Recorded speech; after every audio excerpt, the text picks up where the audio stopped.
What? Why are you shaking your head?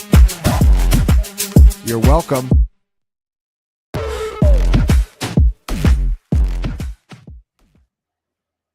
Yo, what is going on? Welcome back to Best Ball Breakdown. Middle of July, drafts are heating up, and Ryan and I are going to be trying to take down some puppy drafts today. The puppy is back. Everybody's been wanting it. Ryan and I are going to be ripping some drafts this afternoon. So if you are hanging out with us on the YouTube channel, hanging out with us on Discord or on Twitter, you want to draft against us, here is your chance. What's going on, everybody? It's good to be back with everybody. All you beautiful best ball degens. July 10th. Really not a whole lot of news, Ryan. This is kind of like the dead of summer for drafts, but it's about to get real here in a couple of weeks with training camps starting to fire up. I believe the Chargers are going to be the first in camp next week. And then I think everybody will be back for I think it's like the 23rd is when pretty much all the teams report. So yeah, it's about to get real here, man. I know you are coming out of a writing coma. You were finishing Anatomy of a League Winner. I am also trying to polish off the Underdog draft guide tonight. My big thesis on this season and basically strategy at a player and team level, conditional draft strategy. You've got Anatomy of a League Winner coming out, which is going to be epic. Can't wait to read that. So let's switch gears, both of us here, and we'll draft some teams. Hopefully some good teams. What's up, man? Yeah, not much, man. Yeah, you are right that this does feel like the calm before the storm of all the training camp stuff. I can't actually can't wait for Chargers training camp. Maybe we'll find out if Najee Harris still has both of his eyes, which I think really illustrates how there is no news and nothing to talk about right now. The rumor that he lost either one or both eyes in a fireworks accident was taking over the internet today. But yeah, I'm not really concerned about the veracity of that. Can we get Schefter or Rappaport to confirm that Najee still has two functioning eyes, please? Is that so hard to add? I did look this up. Apparently, there was like a bad fireworks accident in his hometown. We would have known by now something. I love that you looked it up too. I also wasted 30 minutes today reading through local news articles trying to figure out which accident it was and if any names were mentioned anywhere, and none were. I don't think it's real, guys. Yeah, the Antioch local news site looks like it hasn't been updated since 1997, and they are declining to say who was injured. I don't know. We would know by now if something seriously happened, like a JPP situation. All right, man. It's snap filled. So if anybody wanted to draft against us, sorry, you're gonna have to wait. We are picking 6, so smack dab in the middle. I've been just like jamming Puka and Gibbs here. That's kind of like the two guys in this spot. Yeah, I'm totally with you. I ended up, I started doing like my quote unquote like truth serum, like round 1 rankings and really like polishing those for anatomy. And I believe I ended up with Puka at the 104 in terms of if I'm only in one league, I would take Puka at the 4th overall, as high as the 4th overall pick. And that easily applies to best ball as well. Yeah, I'm with you. I think Puka should be going. Man, it's loaded. I mean, the first 7 picks feel so good. We just jammed. We'll take Puka here. We just took him there. I'm with you on that. Lamb did fall to 7. I think it's close enough between those two to like. Honestly, I think I might want a little more Puka. I mean, the insane targets per route run last year, insane first read rate. Like, we both agree that Devontae Adams is not close to washed, but I'm just like all in on Rams this year. I've been saying it since the beginning of May. Just like this team layout looks so good. Their defense is going to be better, but like this offense is going to be awesome. So Puka to me, like he should maybe be the wide receiver 2. I was going to come into this offseason saying he's basically the wide receiver 1 because he was. He was averaging over 20 PPR points per game, but Chase is still the 1. I think it's really close as Lamb and Puka as the 2. Yeah, no, I mean, fully with you on pretty much everything there. I guess one kind of fun stat with him, and this is also from anatomy, but yeah, still applies, is that there's like a threshold of first downs per route run where basically if a wide receiver hits it, there's over a 50% chance that they're going to be a league winner next season, like as league winner gets defined in managed leagues. And Puka is second in first downs per route run since entering the league.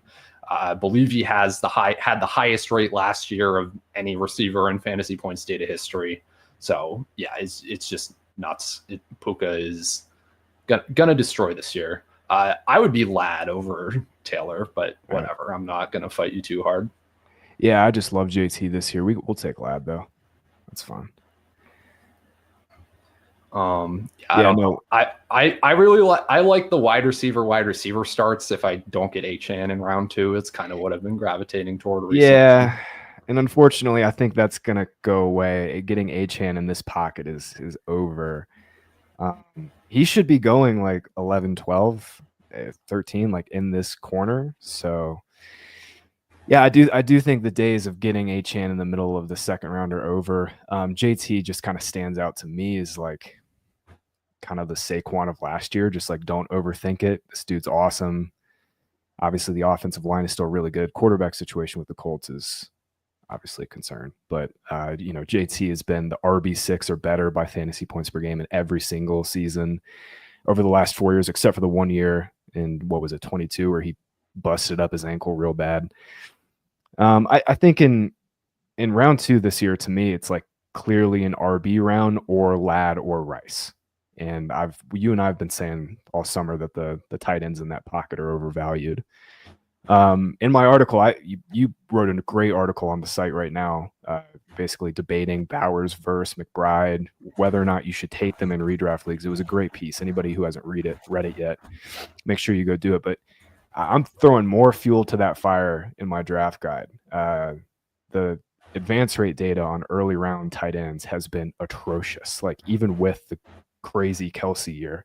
And as I'm sitting here crapping on the tight ends, we might get McBride. Let's do it. Yeah, no, if he's falling this late, I'm actually cool with it. Yeah. It's all right, let's do it. Yeah, my only like contention is taking them over running backs and wide receivers that we have projected to score more points, and there are currently nobody on the board that fits that description. With Adams gone, with Chase Brown gone, who's a guy I'm always selecting over McBride. But yeah, just the way the board fell works out. Yeah, same. I have been taking a ton of Chase Brown. He went at 22 here, and I think honestly that's about the pocket he should be going in. He should be going in the back half of the second round. I had this stat, but basically, like if you chop 20% of Chase Brown's XFP per game, he'd still be the RB5. So it's like, even if Moss and Brooks, like those guys mix in a little bit. Still an absolute stud attached to Joe Burrow. Bengals had the most plays per game inside the 10-yard line last year. Now we're going to have to, let's see. I really like Omari and Hampton for this team. But not if. Where are you at on Omari and Hampton versus Cook? Because I do think that's close. I mean, I'm taking Hampton kind of every time. James Cook to me is just like, there's not much point. Like he entirely lost like his receiving role last year to Ty Johnson of all players. Yeah. I just don't see outside of him pulling the same like touchdown efficiency magic trick. I don't see how he's outscoring an Omari and Hampton like during the playoff weeks. Yeah, I'm with you. I also like Chuba and Kenneth Walker over Cook. Just I'm a slut for bell cows. That's kind of my whole thing. It's much like Scott Barrett. It's just like, give me the guy who has the bell cow upside on pretty good offenses over a 50% snap share player who just ran insanely hot on touchdowns last year. Obviously, he could have another great touchdown scoring season for sure, attached to Josh Allen, but yeah, I'm with you. Yeah, let's also remember that James Cook forever was also the guy that doesn't score touchdowns too until last year. Yeah, until last year, he had scored 4 in his career or something like that. Yeah. Yeah, it's nuts. It's just very funny how quickly we like go back and forth on our perceptions of these players. With touchdowns and with injuries, those are the two biggest things you should just fade and ignore for the most part. Like just general, like basic bitch fantasy advice there.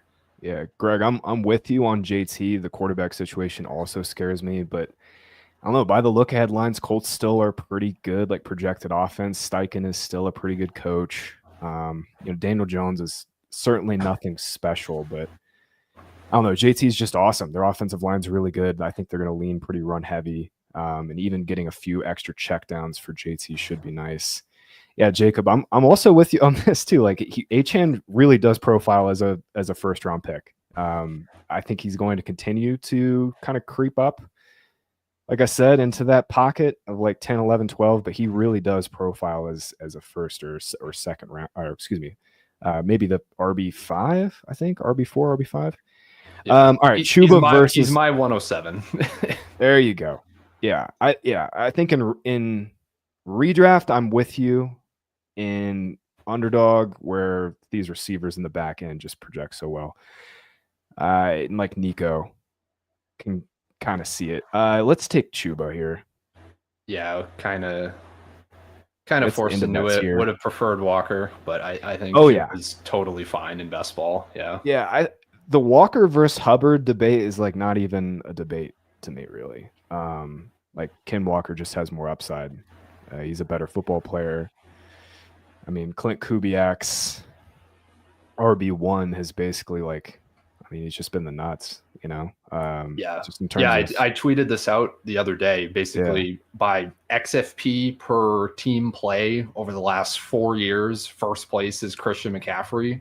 Right behind that is Clint Kubiak RB1, which is just like Dalvin Cook in 2021 plus Kamara in 2024.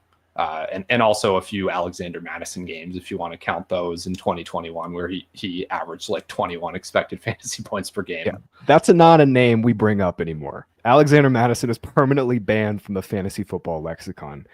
Jacob, how high is too high for KW3? I have him in the 4th round. I think he should be a 4th round pick.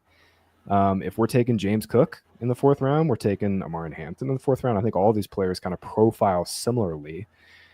I just think people are scared because of the Zach Charbonnet thing, but like we've seen 2 separate coaching staffs, when Walker is healthy, give him the bell cow role. He's the clear RB1, and he was a really good receiver last year too. So I think this is going to be a third staff that makes him clear RB1. And to me, if you start your draft with 3 straight wide receivers, and let's say Hampton's gone, because I'm with Ryan. I love the upside of Hampton, especially on Lad McConkey teams. I'd be perfectly fine like pushing Walker into the 4th round. That's where we have him ranked. All right, decision time here though. Do we go with your boy Juwan? We could throw him in here. Addison, Godwin.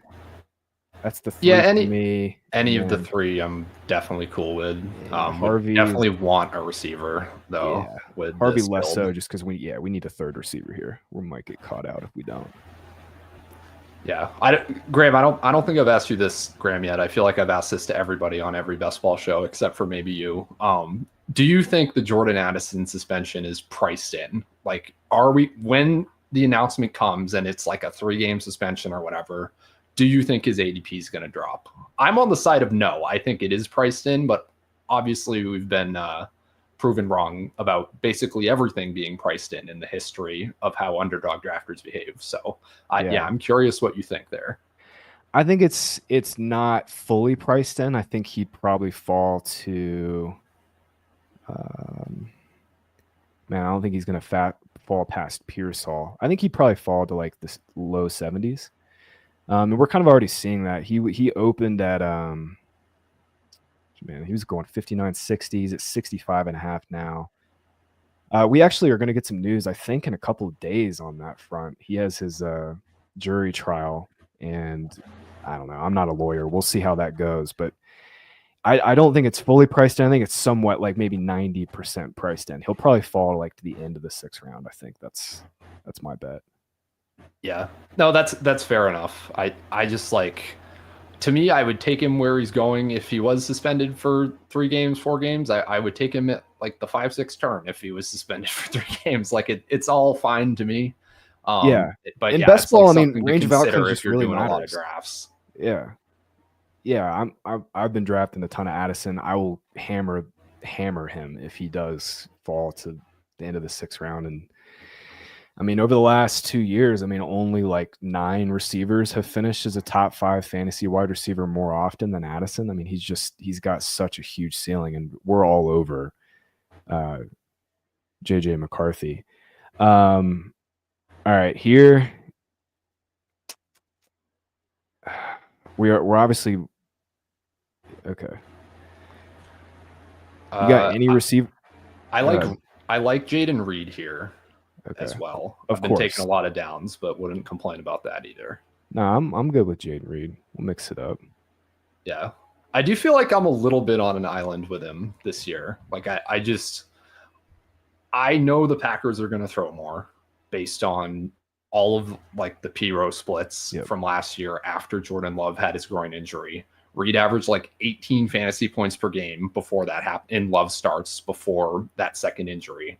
So yeah, to me, it's just maybe it's actually Matthew Golden or maybe it's actually Tucker Kraft or Romeo Dobbs that end up being like the best ball values. But to me, like just give me the most efficient player. None of them are that expensive. Like I just want to make the bet on this team to throw more than the 3rd fewest in the league. Yeah, you've been on this for a while. I like Love quite a bit. I mean, his efficiency has been so good. He was actually more efficient last season than he was the previous year by YPA and touchdown rate. You know, he missed some throws for sure, but let's not forget, like, Love was coming back from 2 injuries. He messed up his knee really bad in week 1. And then he hurt his groin mid-season. So a little bit of an injury discount, I think, on all of these Packers receivers because of what you're mentioning, the pass rate plus Love's injury. I'll be honest, man. I think Brock Purdy should be going, like, if we're taking Baker Mayfield at 93, we should be taking Brock Purdy around this range too. I know you and I are both like very pro jamming quarterbacks here. I was going to say we'd definitely take Pollard if he got there, but he just got picked. Yeah. No, I super agree that this is a pocket in the draft where I'm cool just reaching, just like getting your QB, and Purdy is one of them I'm cool with. All right, hear me out. We could take Jaden Higgins here for a little Charger stack, or we could take Purdy. We can probably push Purdy around, right? Let's do Higgins, and then I mean we're set up well with Herbert, Love. Yeah, either way we don't really lose. Yeah. And Kyler Murray, I just like completely ignored him. I've been like completely ignoring him for the most part, to be honest with you, but I just think he's so overvalued here. But we could take Kyler, I guess. Yeah, Kyler's just like, he's one of these guys, man. Like, yeah, sure, he's a fine pick for like 17, 18 points per game, but like he's never been a touchdown scorer on the ground. You know, the passing efficiency has never been great. You know, definitely on Trey McBride teams, you need to have like Kyler Murray have a career year. So certainly like make the case for him, but I just think he's a little overvalued. Yeah, no, I just remember Jonathan Gannon talking at the combine when he was explicitly asked, is Kyler going to start running more? And he basically said no without saying no. It was like, you know, I really like when he runs around and then he throws the ball like in certain spots. It was very much like, didn't sound like they wanted him to run more. Kyler said he wants to run more, but I feel like Kyler said that every single season since his big year, and it's never happened. So yeah, I'm just also kind of not that interested. Yeah, it's tricky because I think this pocket of quarterbacks and tight ends, like this is where just how my drafts have typically gone. It's been honestly a lot like this. Been, you know, 3 to 4 running backs, 4 to 5 receivers, and then in this pocket, I do draft a lot of quarterbacks and tight ends. But Kyler has not been one of those guys. Like I just unless he has one of those seasons on the ground where he like gets lucky and runs for 8 or 9 touchdowns, I'm I'm not seeing a whole lot of upside here, especially when we've got you could wait.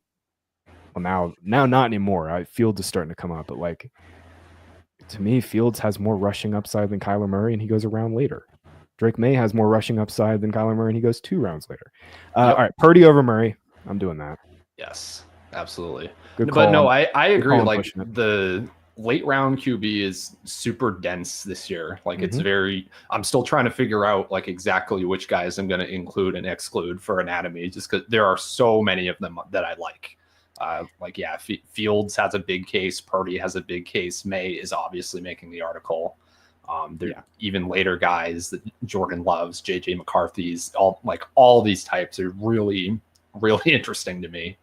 More like I feel like I probably say that every year, but it seems like there's a lot of really good options this year, especially. Yeah, last year to me in redraft leagues was like kind of clear. Like I wanted one of the big guys like Lamar, Hurts, Allen. And if I didn't get one of those guys like in the late 3rd round, I did think those guys in redraft were pretty good. Like it was just all in Jaden Daniels. This year, I'm with you. There's like 5 or 6 that do make a ton of sense. McCarthy's one that I think just has like massive upside because of, it's the KOC effect, right? Like that offense has just been so good in terms of like producing passers. Freaking Nick Mullins was like throwing for 300 yards and 2 touchdowns in every game, despite him having like a pop gun arm. So, all right, this is where it gets a little tricky, man. You want to take a tight end? You want to take? We're not taking 2 there. Njoku's fine here. Oh yeah, we did take McBride. That's muscle memory right there, Graham. Huh? That's muscle memory right there. Yeah, I know that literally is muscle. I was like, shit, we have McBride. I'll take Tyjae Spears here, and we'll double tap running back here, most likely, and wait on one of Herbert or. Actually, we can wait on all those guys. Let's do this. We'll do this. Literally, that was muscle memory. That's funny as hell that you said that. Just like, oh yeah, David Njoku's here at 120. Oh, obviously, of course. And he goes the next pick after us, of course. Who else do we say? Love, Herbert. We could push. Yeah. I think I want 3 quarterbacks and 2 tight ends on this team. Agreed. Yeah, definitely.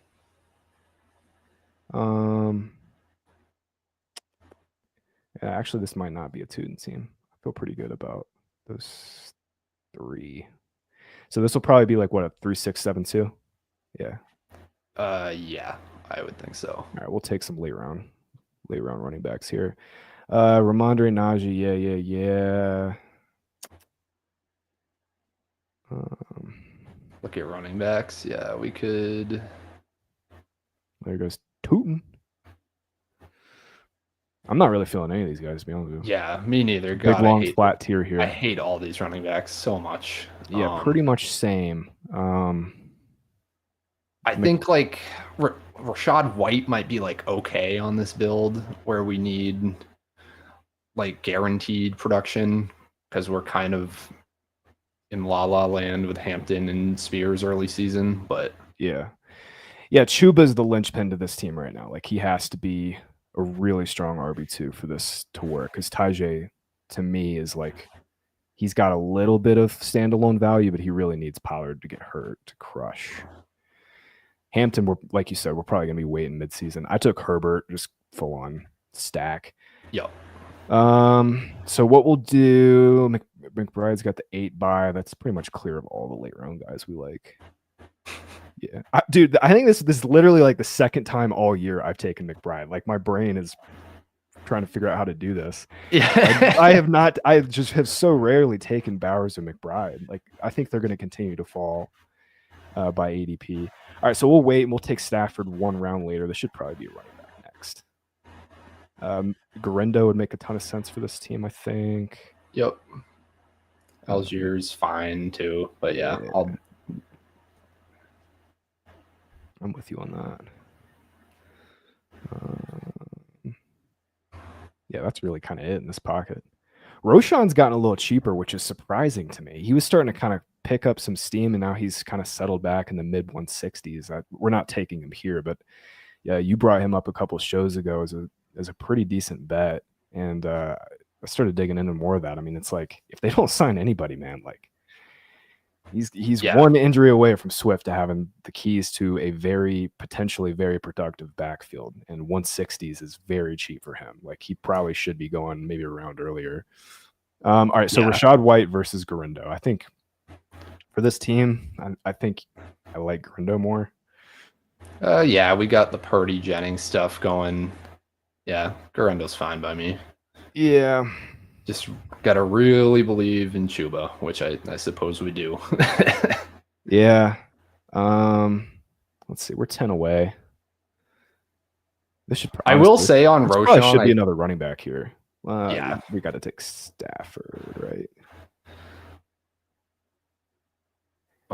Yeah. See, this is what it makes it so tricky with early round tight end, man. It's just like you feel like you're losing out on one of the two running back or receiver spots. Like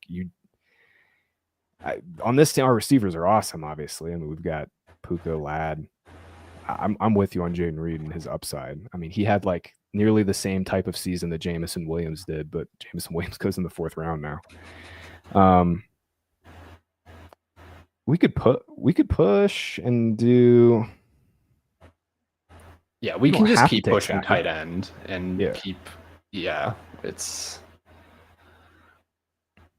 I think Eckler's just a kind of a nothing pick, honestly. Like he's ranked around ADP for us, but like what do you really get if you're right on that? Like a B-Rob injury, I guess. That's what you're hoping for. I mean, even with that, this was like against Cliff Kingsbury's usual tendencies, but yeah, he was using still multiple running backs when either Robinson or Eckler were out last year. Like it used to be he would just give a bell cow workload to whoever the other guy was. But yeah, was it Jeremy McNichols was getting touches in those games? That was super fun for DFS. Yeah, that's a good point. Like Eckler might get a bump in goal line work, but I mean, they did. They brought in the Ja'Cory kid. Ja'Cory? I can't ever say his name. Crosby Merritt. Yeah, they brought him in. McNichols is back. It's a good point. It's a good point that like he probably doesn't get that early down work. I think it's Algier or Roshan here, and we can push and maybe try to sneak Stafford in at the turn. This next turn. Yeah, I agree. We need to take a running back with this team. So Algier. Yeah, fine by me. Yeah, I'd take Roshan every time, so may as well mix it up. It's like, I think the reason Roshan's falling is because we've heard like nothing about him. Like the people are saying the coaching staff doesn't even know who he is. They've never mentioned his name this entire offseason.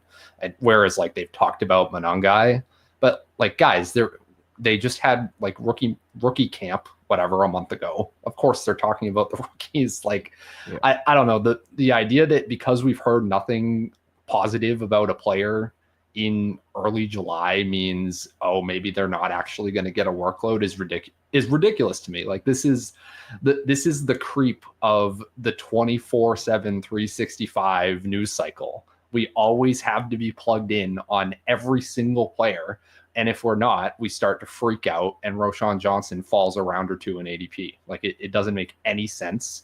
It's totally irrational and I'm sick of it. Yeah, I'm with you. And it's one of these things too, where like it's so predictable. Like all of the fallers in ADP right now are rookies that have no buzz or like slightly injured. You know what I mean? Luther Burden has fallen like 20 picks in the last 2 weeks. RJ Harvey's fallen for sure, like for obvious reasons with Dobbins, but the Travis Hunter FOMO or not FOMO, but FUD, like, around his role is not changed at all. Like literally since he got drafted, it has not changed and he's fallen. I was looking into this with Hunter specifically. We're projecting him to be the wide receiver 50 by route share, but like wide receiver 19 by targets per route run. And that's the exact like case for him, right? It's like he probably doesn't play a full-time route share, and maybe he does by the end of the year because he's so good at receiver. But guys, he's gonna like when he's on the field playing receiver, he's gonna be one of the top 20 most targeted receivers on a per route basis. All right, Stafford here or Roschon? I think Stafford. Yeah, Honestly, yeah, we got 5 running backs I feel okay about. All right. Yeah, that worked out well. Purdy, Herbert, Stafford is a nice little quarterback room. And then, yeah, like you said, we're really just this team is lynched on Chuba. Yeah, no, this is a sick team. It would be like an S tier team if we got Walker instead of Chuba, 1 pick for him. But it's still pretty nice. I really like it. Yeah. CJ, this is what I was saying earlier. I hate going tight end early too, man. It's just like this is what we were saying is like this. I mean, it obviously works for this team because we're just done at tight end now, basically. But yeah, it's one of those things where it does leave you caught out a little bit. Like, I think the running backs. Let me double check this because we said Chase Brown went early here. Yeah, it was basically had to take Kyron or Kyron. Yeah, which I'm fine with McBride over Kyron and Brees. I think in best ball. Oh man, I think I am too, but in redraft leagues, like that is pretty close. Like we're gonna look up and Kyron's gonna have 14 goal line touchdowns again. Brees could smash. Like you've been saying this all year. Like he could be fully healthy. Bell cow rolls back. A little concerned about this Jets offense, but Brees is awesome, man. There's like a 1,500 word conspiracy theory about why Brees Hall didn't succeed last year, contained within Anatomy of a League Winner, that I hope everyone enjoys. Yeah, I will be definitely excited for that one because Brees is probably the guy I've struggled with the most out of like the top 60 players. He certainly is. What's up, D-Bro? He's turning in for a Ken Walker love fest. That's what this show is, man. Like every single show is just a Ken Walker love fest. That's what we do. All right, so I do feel like we need one more running back. I don't think there are any running backs that really stand out to me. I was going to say I like Jarquez Hunter for this team. Again, that's like a last round pick type deal. Let's take a receiver here. Dealer's choice. Pierce. Yeah, Pierce is fine. He's got the most upside. It's gonna. He fits well for this team too. Huge ceiling. We've got some floor guys with Reed, McConkey. All right. What do you think of Keenan Allen, Graham? I know Scott is like convinced that he's gonna sign by mid-August, but I'm not convinced. I don't know. It's real. These guys always scare me. I don't know. I've never like gone back and run the numbers or anything, but I have to imagine there's a lot of these like older free agent guys that just never get signed that we just don't think about like in future years, right? I don't know though. That's totally like off the cuff kind of my guess. Yeah, I don't think Keenan's dust. I think Amari Cooper is though. Oh yeah. So like by route win rate, Keenan was the number 1 wide receiver on the team last year. I looked into this, like I tweeted out that stat of like Roma Dunze versus DJ Moore and their first downs per route run, yards per route run when you like take away screens. Because obviously that was like a huge part of the Waldron Thomas Brown scam last year. Keenan was better than both of them by first downs per route run, yards per route run. I mean, he's 33, but like we're taking Devontae Adams with pretty decent confidence in the 3rd round, obviously. Like, I think when he signs, I think the bet that Scott is making, and it's just the right one. I talked to him and I put this in my article too. It's like when he does sign, he's going to go up by multiple rounds. Like he's going at 190. He's going to go in the 130s. Like even if he has like a crappy landing spot, I think. I actually really like Keenan for this team. Yeah, no, I almost suggested him last round. That was why I kind of thought of him. But yeah, I think he works here, and then we can just be done at receiver. Yeah, because I mean, honestly, he could sign with the Rams or Chargers. There's like decent equity there for both. Chargers, obviously, specifically because of his history there. Rams could, use a part-time slot receiver, kind of kick Puka outside a little bit more often. All right, we're gonna take Jarquez next, most likely, and then we'll just punt this last tight end spot. Just pray Yeah. that McBride is the tight end one by like 5 points per game. Healthy was in 22. Yeah. Oh, I wanted to Man, ask he's you, gonna what are you have to doing with be. Waller, bro? He's like 187 now. Like, I am not. Well, I mean, like, and I'm not going to shit on any like final round best ball pick, but yeah, he's past final round now is Yeah. the issue. So yeah, like, that's what I'm getting at. Yeah. yeah, it's I can't get there at all. Only Gronk really has ever done this, like the unretire thing successfully, right? I don't know. It's not. It doesn't work for me. I'm sorry. I just I can't. do think it I makes can't see it. okay, like I'm doing, obviously we've been talking about this all summer. We're both doing a ton of just late round 3 tight end builds. In that world, I don't know if I could risk the 0 of Waller. However, on a team like this where you do have like an elite McBride, Kittle, Bowers, whatever, you just shoot for the moon with your last tight end spot. Like I can kind of see that. But like when I'm doing these 3 tight end builds, I want some floor. And like Waller has no floor. The first, like he could literally like want to retire the next time Mike McDaniel asks him to block. Like, I mean, it's the floor with Waller is just super super low, and the whole point of late round tight end, obviously you're looking for upside for sure, but like it's really just about cyborging like 9 to 10 points per game, and Waller really he does scare me too. Yeah. I mean, I hope to God that the Dolphins aren't trying to have Darren Waller block. I thought we learned this lesson with Jonnu Smith last year that you can't have a run game with these fake tight ends playing most of your snaps. But yeah, just the fact that I think I've said this on the show before, but just the fact that they signed them or that they signed him makes me like 5% less bullish on the Dolphins. It's just bad vibes to me. No, that's a good point, because like the only reason I think you said this in Discord maybe, but the only reason he got signed is because he's buddies with the coach. Like there was literally no buzz. The dude was saying on a podcast, and I said that tongue in cheek, but like he was saying on a podcast he wanted to retire because they asked him to block. It's like he's going to be their big slot receiver for sure, but yeah, I don't see a full-time route share for him. But Jonnu obviously came through on a not full-time route share last year, but he's a better player at this point. Like that's not even debatable. Yeah, Derek, I'm with you on this, D, bro. I've been warming up to Mason Taylor as well. Free 80 targets at tight end. I think he's probably the second target on the team, like pretty clearly. Nobody's talking about him. Absolutely zero buzz. It's just not sexy to draft Jets. I get it, unless it's Fields or Brees, really. One thing I've been thinking about, Ryan, and especially talking to you more, is like if we're taking Garrett Wilson at 27, we probably should be taking Brees around there too. You know what I mean? Like that's a pretty big. I'm not taking Garrett Wilson at 27, but yeah. I know. I'm saying yeah, we as a market. I'm with you. You know what I'm saying? Yes. Like, Theo Johnson or one of the Rams bros? Let's just do Theo. Yeah. He's been my guy late round. Nice little team. Yeah. Nice little team. This worked out pretty well. I like it. Yeah.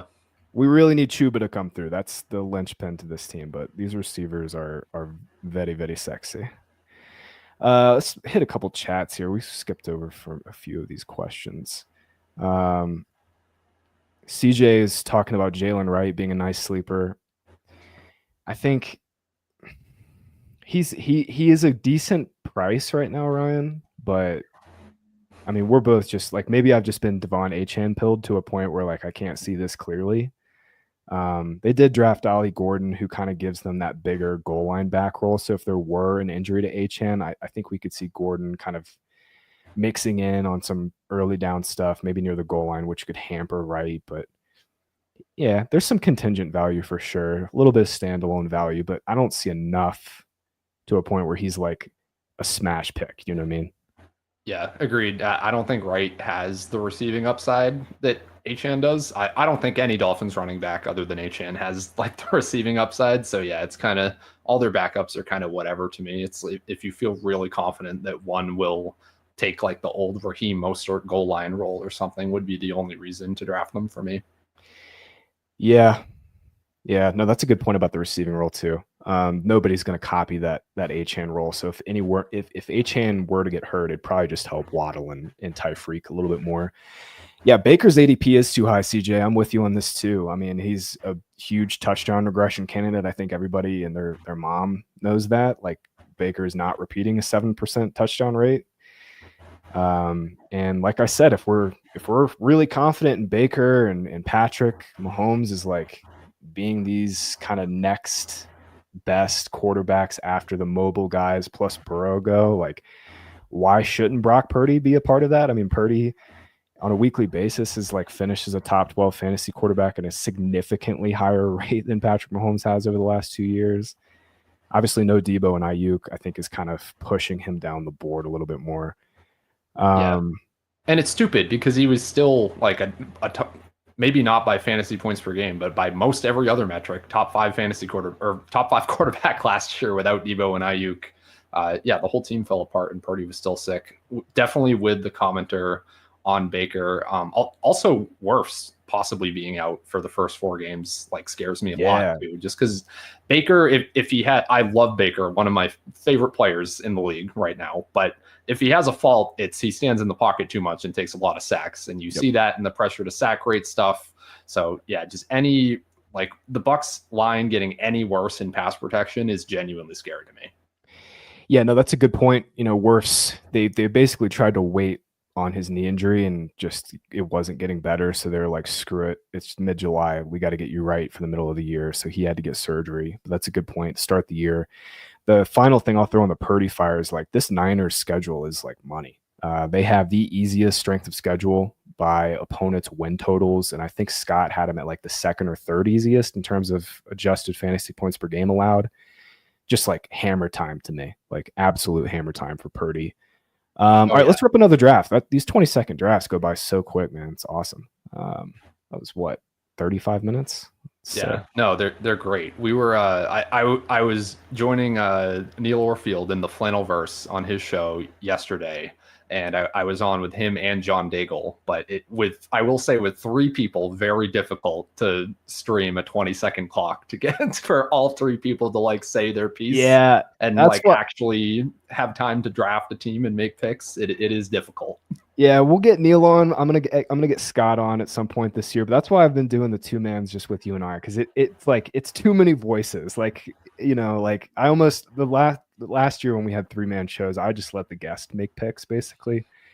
For that reason, it just does get a little hectic. Chat, if you want to draft this, there's 2 people in this lobby that we're waiting on. It's filling pretty quick here. These puppies are filling very, very quickly. Want to take this time real quick to shout out Underdog. We're a proud partner with Underdog because we believe it's the best platform in the space. And new Underdog users that have not signed up yet can use promo code FANTASYPTS at checkout. Get yourself a $5 fantasy point standard subscription that gets all of Ryan's great articles, all of my articles, Scott's articles, plus our Underdog best ball package where we update the rankings pretty much daily at this point. Again, $5 standard subscription. Use code FANTASYPTS. You're also going to get a deposit match from Underdog. It is an awesome deal if you have not signed up at Underdog. Again, one last time, code FANTASYPTS on Underdog. We got lucky on this stream, dude. Picking 6th, picking 3rd here. Chris nearly smacked me over a meeting for saying I like taking CeeDee Lamb over Saquon. And this was a couple weeks ago where you could still like reasonably get JT here. That's not really so much happening anymore. Bucky's come up in ADP. I do like a receiver here, honestly. Want to go Lamb? Or do you want to take Barkley? I've been taking Bijan. Has been my kind of pick here because I just like, I don't know. I'm not as big on JT as you. Not as big on Bucky now with the Wirfs stuff. I think that matters for him a ton too, actually. So yeah, I don't mind getting the running back here at the top now. Oh, Gibbs over Saquon. I think that might be the first time I've seen that this year. Nice. It's close, though. I think it is relatively close between all 3 of the big 3. I still have Saquon at 1. Just Eagles offensive line. Jalen Hurts, so good. Like, the floor is stupid high with him. But yeah, I mean, Bijan and Gibbs both definitely have more upside in the passing game. I think Christian McCaffrey has more upside in the passing game than Barkley. But yeah, I mean, Saquon is Superman. He's still RB1 to me, but Bijan is pretty close. And then I think the only thing, Ryan, that keeps me holding back from just like having Gibbs much closer to those two is David Montgomery still really good at football. And the Lions are like one of the biggest regression candidates, year over year. I mean, they averaged 33 points per game last year, but by the look headlines, they're like by far the biggest regression candidate. I think some of that's obviously it's just super hard to repeat that level of scoring efficiency, but no Ben Johnson too. It's not that I'm afraid of Gibbs. I think he's like really right now the only line I really want to take at ADP. Yeah, that's the thing is like if you look at their splits over the last couple of years, just in games that the Lions have been way out ahead and games they've been behind in, like Gibbs is not really affected. Gibbs is going to get his 15 touches a game, is going to be insanely efficient on them, regardless of game scripts. Montgomery, to me, is the one that is really hurt the most if they regress whatsoever as an offense. I don't know. I will say, I know we've trashed on Amon-Ra a little bit on this show. I've become more open to Amon-Ra after doing some of the research in Anatomy of a League Winner, just seeing like how insanely efficient he's been. I think I'm still going to prefer like the Nikos, the Neighbors, the Brian Thomas Juniors, but he's up there with me now. I wouldn't, I don't know. Will I actually get a lot of him? Probably not, but I think his odds of setting the league on fire are as good as any. Yeah, my problem is Devon Achane goes there, and I've just been Achane pilled. So like, what else are we gonna do? We're gonna take Rice here. We are, yes. Yeah, Rice versus Tyreek is now a thing with the Jonnu news, but Jalen Waddle's ADP has barely moved. It makes zero sense, bro. Like Waddle was going 54-ish, 55 all summer. He's not 52, but we're like super confident that Tyreek is, we're profiling him as a 3rd round pick. And now he's like going to be confidently taken, I think, in this pocket around 18, 19 to 20. That's where he's probably going to settle. A little wild to me, honestly, given his risk. Yeah, it is unfortunate. Like it would like him on for me. He never falls to where it makes any sense for me. I know you're not big on Jacobs, man, but like you're so high on Love in this passing game. It's like, okay, yeah, sure. Like Love. What do you want to do here, real quick? Adams or Jacobs? We can do Jacobs if you'd like. Yes. I feel like I've been driving the boat a lot on this stream, so we can gotta give and take a little here. Finally, I get a Jacobs share on the stream, but it's like, yeah, okay, you take a couple carries away from him, but like if this team's passing more often, they're in the red zone more because they're more efficient. It's going to lead to more touchdowns for Jacobs. Like, I loved Marshawn Lloyd as a prospect. Don't get me wrong, but I can also call a spade a spade. I mean, the dude has never been able to handle volume at any point in his career. I mean, he never had more than 14 carries in a game at USC. Obviously, last year was a disaster. Yeah, see, okay, this is the thing, man. Like, okay, I know you said Bijan, which perfectly fine taking him at 3. But had we gone Lamb, like it's a 1v1. It's like you get your stud wide receiver 1.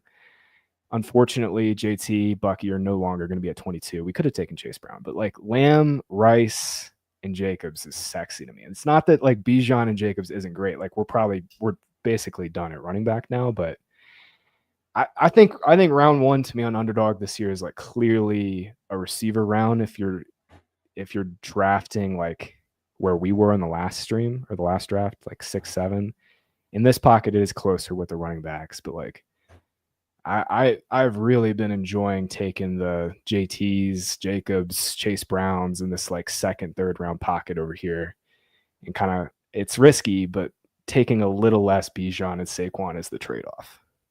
Yeah, no, I mean, fair enough. Yeah, you're going to attack the board differently if you have a different player take in the 3rd round than I do, for sure. I do want to answer this question in chat from Carlos Goat. I know Ryan mentioned drafting for upside and redraft, but how often should I stray away from fantasy points projections in favor of a guy with a higher ceiling? I would say, correct me if I'm wrong, Graham, but the way I kind of see this is our projections, at least to some extent, and I think because of like the amount of input that like you, me, Scott will have on them, and how much we will bug Chris if they disagree with like our takes. I think to some extent they do kind of have upside baked in. They probably already are leaning towards a little bit like the guys that all of us think have upside. So there are definitely like pockets in the projections where it's like, yeah, there's 10 wide receivers that project similarly here. Yeah, then just draft the guy you think has the most upside. Right. But it's not like I wouldn't like be trying to overcorrect and override the projections with that in mind a lot. At least like in the early rounds, like if we're talking about like Romeo Dobbs being projected higher than Isaac Guerrero or something, then obviously the archetypes are just different there. But right, so it's one of these things. By the way, we're getting Waddle here, dude. Yeah, Great turn. DJ Moore and Waddle is awesome right here with these running backs. That worked out pretty well, getting Moore so far past ADP. So yeah, upside is fully baked into the projections. We have a tool that Chris built into the projections where it's like, obviously it takes the baseline projection. It also measures value over replacement at all flex positions. So basically it compares that inner positional thing that you were just talking about, the Dobbs versus Guerrero debate. And then we have an upside filter where I've gone in and just bake in upside mainly for contingent running backs, but also a lot of these like rookie receivers, because we see, a lot of the times week 8, week 9, that's when these rookies start coming on. So we kind of backweight our rookie projections in that way. It's like, maybe, okay, this particular rookie receiver doesn't project as well. Like Travis Hunter does not project as well vis-a-vis, I don't know who's a good, honestly, probably DJ Moore is probably a pretty good one. Like he doesn't project as well, but we backweight that projection because we're saying, hey, we think Hunter is going to be coming on late in the year. I hope that answers your question a bit. Ceiling is like, at running back specifically, it's so like teammate and injury specific. Like you said this earlier this offseason, and just kind of clicked in my brain. It's like, if McCaffrey does get hurt again, you will not care where you took Guerrero. You just want him on your team. You know what I mean? Like, I think that's kind of the thing. It's like all those running backs go in the same pocket. And if you have a team like we just drafted on that last puppy team, where you need upside at running back in the late rounds, I mean, our RB3 on that team was Tyjae Spears, then yeah, we're going to be jamming some of those running backs that have the contingent upside over the receivers, because you're already loaded at receiver. We had 5 great ones already, 6 good ones. So, all right, man. We will be once again waiting on quarterback here. I mean, we could do a Mahomes team, maybe. I'm not like crazy about it, but yeah, that's the thing. Well, Mahomes has slid back a little, but not much. He's going to 85. So if we wanted to, we'd have to put. Yeah, I don't want to take Mahomes like on this turn. I would only be interested if he's falling to the next one, I think. But yeah, I'm with you.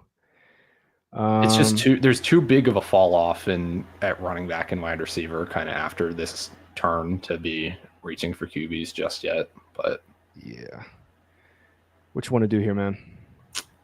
I don't mind Judkins. I don't mind Debo. Let's go Judkins. He's one that I kind of don't understand why he's been falling so far. Like I have not been like pro Quinshad Judkins that much. Like he doesn't like scare me or anything in best ball or in redraft with that offense. But yeah, why is he going so late with other running backs that kind of also have no upside? Like I've seen him go after Caleb Johnson quite frequently, and that one doesn't make sense to me at all. The Caleb Johnson thing in general doesn't make sense to me. All right, real quick, Jaden Reed with Josh Jacobs, or you want to go Debo? I think I like Reed with this team. Yeah, let's just do Reed. They're kind of the same bet, right? Like very similar roles in terms of design targets. Yeah. Good offense. Yeah, offense gets better. Works for me. I don't get the Caleb Johnson thing at all. Did Jalen Warren die? Like what? Like Warren is going to be doing his thing where he plays 40% of the snaps and gets his receiving role. Like they brought him back on that restricted free agent deal.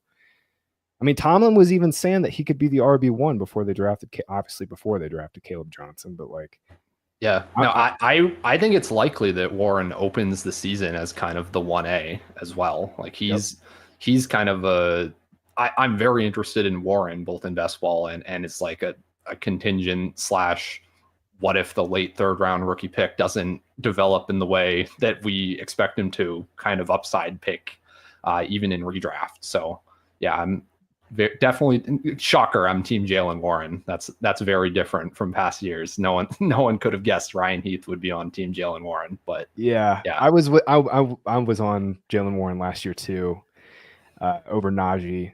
Took an L on that, but like Najee ended up being like kind of a nothing pick too. I mean, like at running back last year, it was literally like, hey, did you have Saquon Barkley or Derrick Henry on this team? Then you smashed.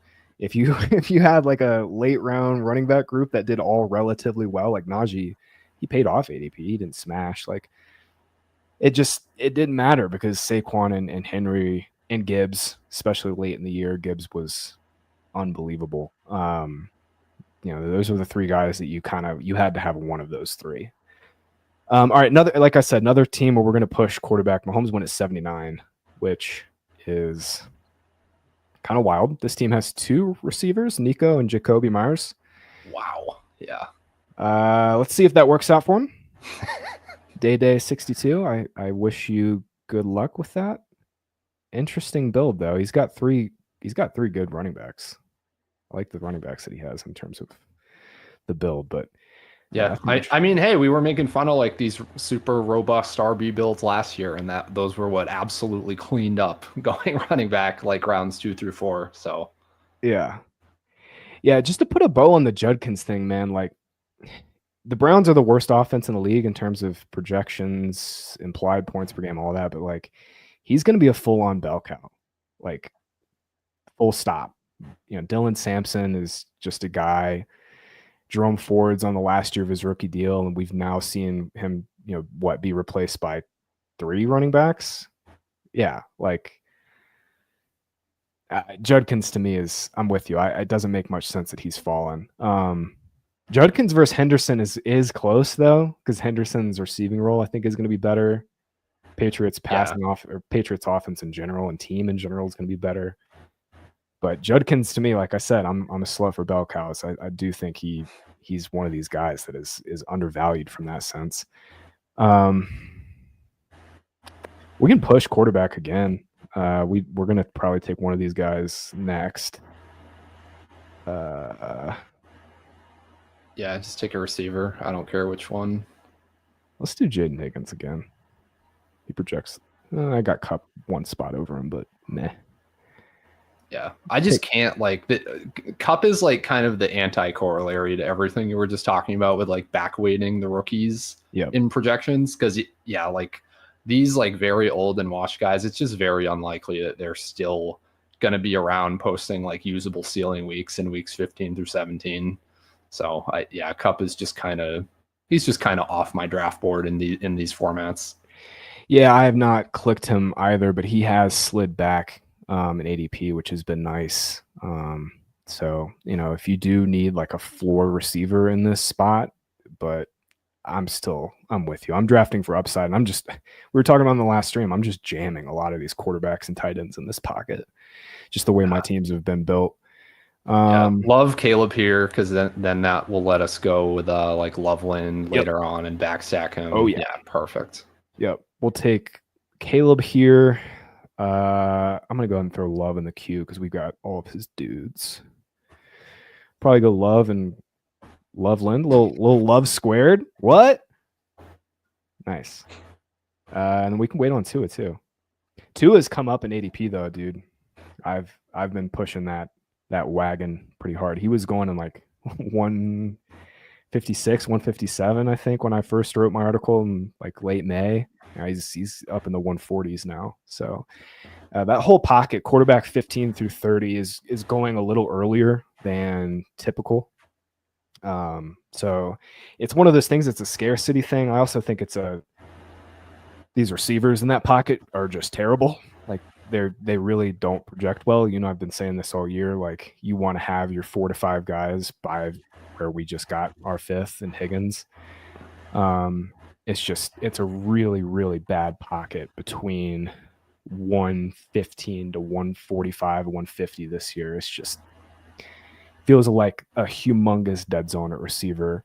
And we were just talking about Keenan Allen earlier with that last draft. That's why I think Keenan will go in that pocket. Like when he signs, it doesn't even matter what team he signs with. He's going to go in that like dead zone pocket. So if you do like say, hey, Keenan's not dust, now would be the time to draft him, because I don't imagine I'll be taking a whole lot of Keenan in like the 120s and 130s.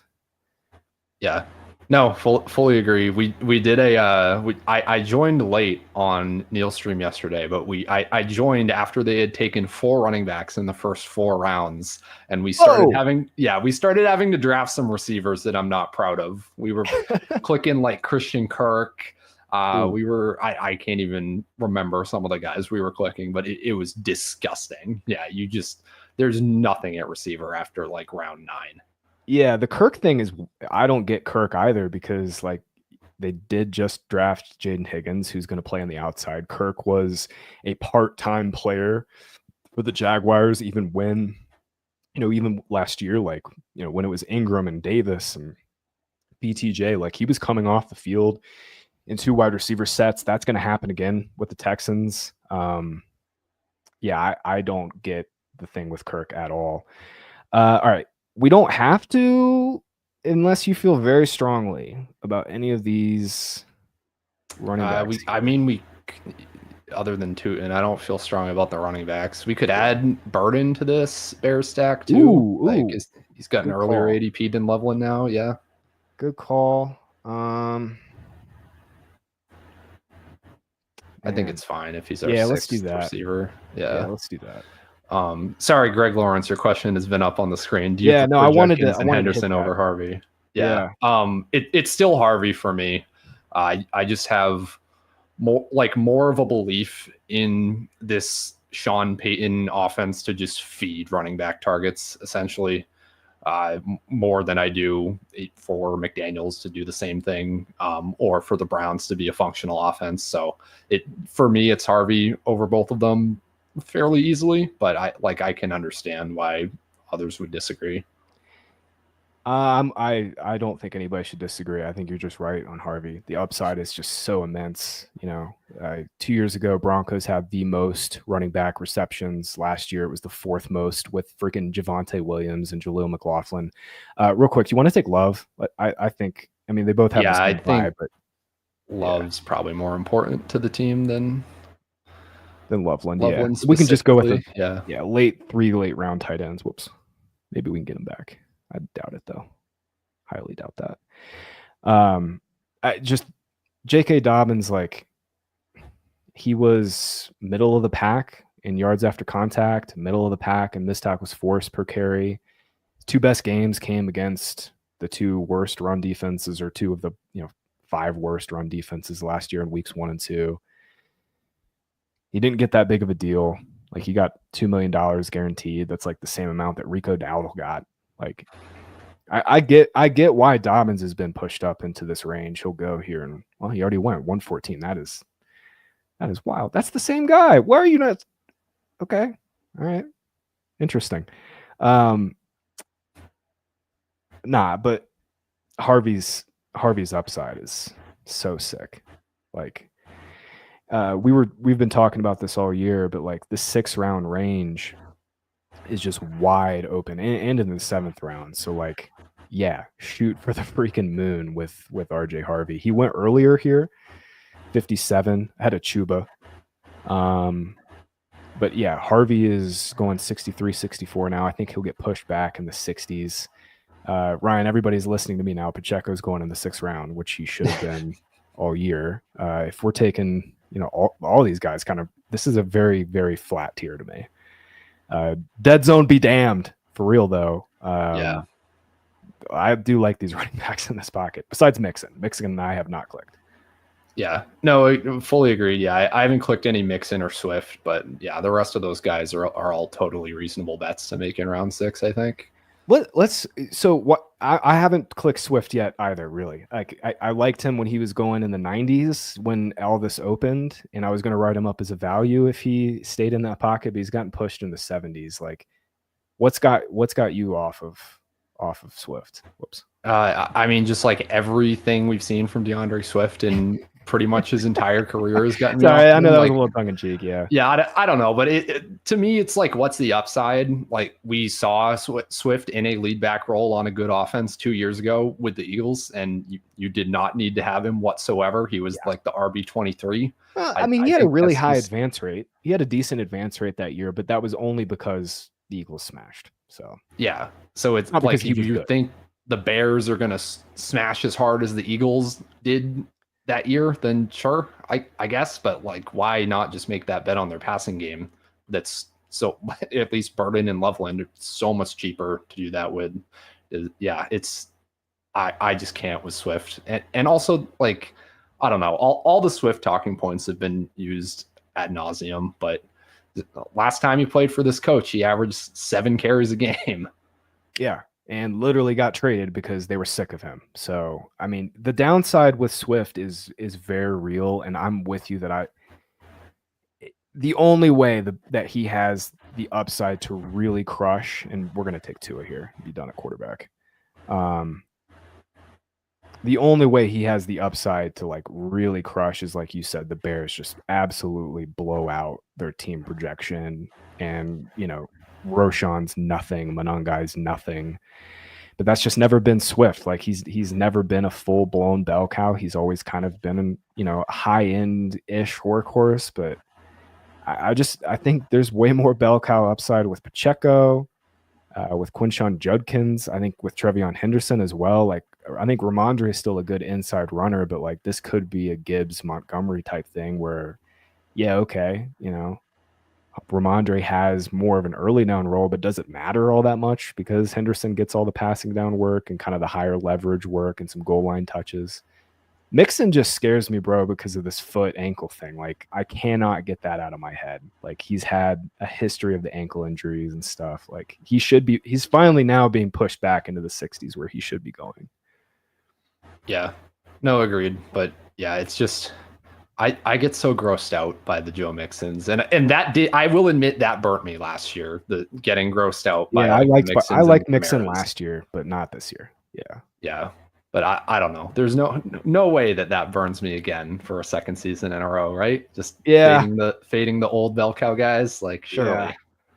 Well, Mixon's already hurt, and they signed Chubb. They moved up and used significant capital on Woody Marks. I don't think Woody Marks is that good of a prospect, but I mean it definitely affects his projection. I mean that's for sure. Yeah, they got three new receivers too. I think there's some room for their pass rate to grow as well on early downs. Slowick was just so predictable on first downs last year. Just so many bad runs. So it's a different offense for sure. This has turned out to be a nice team, man. Good call on Burden too, because now we're going to be in a pocket here where we can take hopefully one of these two tight ends in the queue. Yeah. No, this team's looking pretty excellent to me. Yeah, I was on Mixon last year. I really liked him in the 5th round. I just thought he projected really well. Didn't think Dameon Pierce was going to be involved, and he wasn't. Totally different layout this year, I think, with Mixon. Like completely different. Plus, he's a year older, like you've been saying. See if this guy takes our guy here, Hunter Hurst Henry. That one's for Tom. Yeah, probably not a lot of people that pair Caleb and Jordan Love because of the same bye week. Maybe you need to talk me out of this, Graham. I just don't care about bye weeks. Like obviously a little bit at the onesies if I'm only drafting 2, but I don't care if I'm drafting 3+ players at a position. I don't even pay attention to the buys. Same. Yeah, and we knew with this team that we were this will be a 3-5-7-3 for sure. I suppose we could have done just Caleb and Tua, but like with the running backs we have, the receivers we had, like it just makes so much more sense to have that third quarterback because we're loaded at. We've got 3 really good running backs. I just took Roshan, by the way. Oh wait, hold on. We need to take a tight end. I don't love Ertz. Otten. Yeah, I don't love any of these tight ends, but you're right that we need to take one probably. I've got Mason Taylor as the highest guy here. Okay, that's fine. I feel like I'm kind of running away from Mason Taylor. I know everybody else in the industry seems to love him. For me, it's just I feel like we overestimate the specifically rookie tight ends where it's like there's no target competition that is like apparent. The Jets obviously apply to this, where any rookie tight end can just very easily be a 0. Like I don't think the Jets not having a crowded target tree really factors in to me at all. Like maybe it factors into the upside, I guess, but yeah, I don't know. It just doesn't. I can't get there. If it was a good offense, like maybe, but I don't know. I just would rather. I'd rather click Terrence Ferguson in the last round because it's essentially the same bet. I like Ferguson a little bit more as a prospect. Yeah. The only argument against is Tyler Higbee. And as Jacob Sanderson said to me on this show last week, why would we ever let Tyler Higbee be the reason that we don't draft a player in the final round? So, yeah, I don't know. Trust me, I love Terrence Ferguson, like as a prospect. Think he's a great buy in Dynasty, but the Rams love Tyler Higbee. Like they restructured his deal, brought him back. Like he had a legitimate role when he came back from the ACL injury last year. Like it kind of cancels both out. And with Taylor, like that Fields, he was like one of the highest advance rate quarterbacks, I believe, in 22. And that was the year that they like didn't throw in Chicago. And Cole Kmet was one of the highest advance rates tight ends. It's like, I can definitely squint and see some upside for sure. Like that he's the number 2, even on a crappy offense, gets 70 to 80 targets. And at this ADP, like you really just need like 35, 40 yards per game and like 4 or 5 touchdowns. And I think that's a reasonable bet for Taylor. And he's just awesome. Like really good player. Like leaving LSU as the all-time leader amongst tight ends and receptions, yards, while playing with Malik Neighbors and Brian Thomas. Like that's super impressive. And I don't know, this is anecdotal, but I was listening to the draft on ESPN and Nick Saban said the only guy he regrets in the last 5 years not winning his like recruitment was Mason Taylor. And Nick Saban is like an all-time. Oh, that's sick, actually. Wow. I love that. Saban's like an all-time ball knower to me. Like I'll listen to Saban talk football for hours. And when he said that, my ears perked up. Brett liked him too. I always trust Brett on tight ends. Speaking of tight ends, we probably need to take one more. I do actually kind of like all 3 of these guys, so maybe we wait. I just don't love the running backs. Take Pierce again. We can take Keenan. Ooh, Pierce way past ADP is actually really nice. Let's do that. Yeah, Pierce works here, and then finish or no, not even finish off. We got one more. We'll have one more pick after this tight end. Okay, yeah. We'll take a last round and a tight end. Yep. Yeah, we'll take a tight end here, and then all these running backs are kind of the same to me at this point. Do you feel strongly about any of these guys? Chubb, Justice Hill, Draco's Hunter, no Dylan Sampson. We have John. Not like really. Yeah, Keaton, Taj Brooks. Assuming we're not getting Jarquez, those would be my picks. Yeah. I do feel like tight end is more important here though, because it's already kind of thin. Yep, agreed. All right, we'll take Schultz here. Yeah, we'll take Schultz here. Bet on Texans a little bit. All right, we'll take a late round running back here. Keaton is at the top of the queue.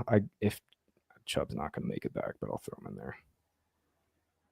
Yeah, we've trashed on Mixon enough. Drafted enough Texans that we may as well. Just throw them in there. Yeah, I don't even have some of these bros ranked down here. Oh, I need to get Devin Neal back in the rankings, I think. Yeah, I guess. Usually there's like one or two late round running backs. I do like Jarquez Hunter quite a bit. That like really stand out that I have like decent exposure to, Ryan, like 15, 18%. This year it's nada. I've been taking a lot more receivers and tight ends to finish out drafts. Just want to have my core 4 or 5 guys, done pretty much. And Yeah. I do like Isaiah. Why is he not popping? There he is. There's my boy. I do like Isaiah Davis quite a bit late. Yeah. That's been my other guy. Really, like these 3 at the top here are the 3 guys that I've been taking last round. And honestly, I don't feel super great about any of them. Like if Breece Hall were to get hurt, Braylon Allen's definitely going to take the goal line, early down stuff. If Derrick Henry, God forbid, big dog gets hurt, it's going to be some sort of gross timeshare between him and Justice Hill.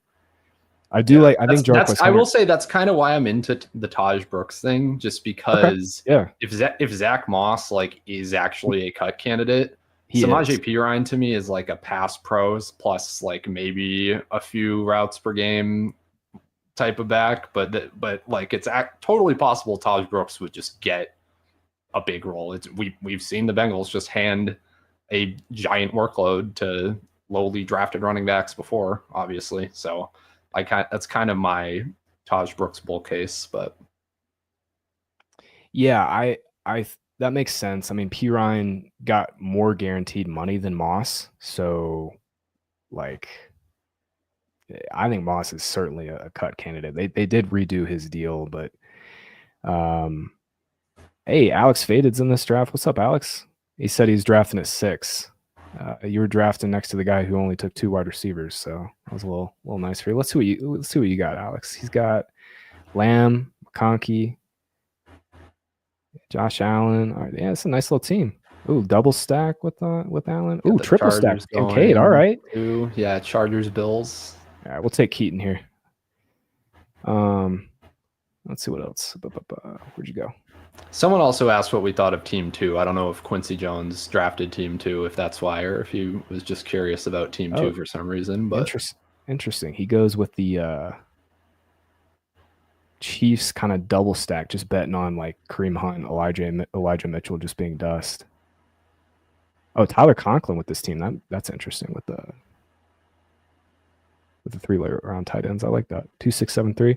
What was the other team? Team 2 is what Quincy Jones asked about in chat. Yeah, getting Mixon past ADP. Okay, I'm not in love with the running backs. The receivers here are sick though. Oh yeah, that's a great receiver room. Yeah, those receivers plus Lamar feels really nice. Yeah, that and Flowers. Yeah, you definitely got some upside here for sure. You just need Mixon to be like fully healthy. That's kind of the linchpin to me in this team. Well, good stuff, dude. This was a great stream. We got some nice puppy teams.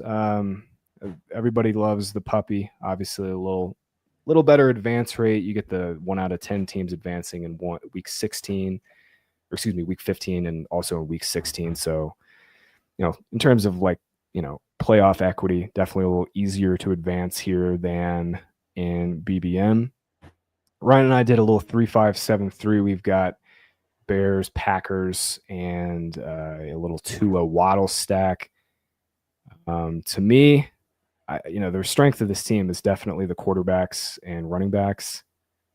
We really need one of these rookies to pop. Higgins or Bird need to smash for this team to do really well. But we've got some nice floor, a little bit of upside with Mason Taylor. I know you were a little lower on him, but yeah, this is a nice little like boring tight end room with rookies. Got a little bit of upside. Good stuff though, dude. Ryan is going to be trying to finish Anatomy of a League winner. I will be posting Underdog Draft Guide tomorrow morning, unless it kills me somehow. I'm going to be finishing that up this afternoon, so be on the lookout for that. Ryan and I will be back next week on Thursday at 2:00, as we are every single week. And we will see you guys at the top of the puppy leaderboards. Good luck in your drafts. What? Why are you shaking your head? You're welcome.